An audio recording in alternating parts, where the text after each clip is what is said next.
High guys welcome back to my YouTube channel. আশা কৰিছোঁ আপোনালোক ভালে আছে আৰু মই বহুত ভাল আছোঁ। তো আজি ব্লগটো ষ্টাৰ্ট কৰিছোঁ এইখিনিৰ পৰাই। চ' মই বিশেষ একো কৰা নাইকিয়া, এনেই বহি আছিলোঁ জাষ্ট কাম চাম কৰিবলৈ, ভাত চব্জি বনাম। তো আহকচোন চাওঁ আমাৰ ইয়াত মুস্কানে কি কৰি আছে। এক ছেকেণ্ড। ইফালে মুস্কানে কিতাপ পঢ়ি আছে, তাৰ টেষ্ট লৈছোঁ মই।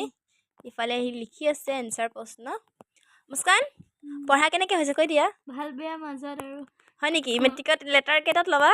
7টাত। আৰু কিবা আপোনালোকৰ দুৱাত পাছ হ'ম, আৰু মই পাছ কৰিম PNP।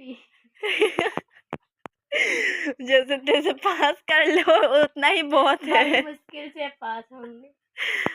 আৰু তুমি কিহৰ পোহৰত পঢ়িছা পিছে? মই চিগাৰেটৰ পোহৰত পঢ়িছোঁ, মানে কি ক'বা, বহুত দুখত আমাৰ লাইট চাইট নাই। মই তোমাৰ ৰুমত আজি আহিছোঁ, আজি মই লাইটৰ পোহৰত পঢ়িছোঁ মানে।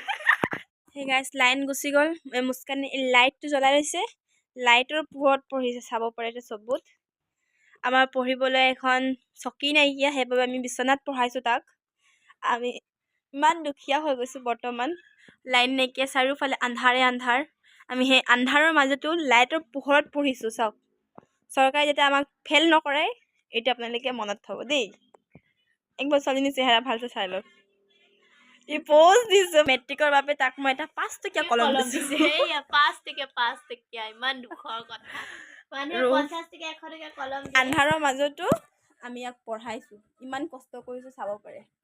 আৰু চৰকাৰলৈ 7টা লেটাৰ ল'ব পাৰোঁ। চৰকাৰলৈ অনুৰোধ থাকিলে যাতে ইয়াক পাছ কৰাই দিয়ে। আৰু মোক চাই কেনে বৰ্তমান ভয় নকৰিব, মই আন্ধাৰত আছোঁ দেই।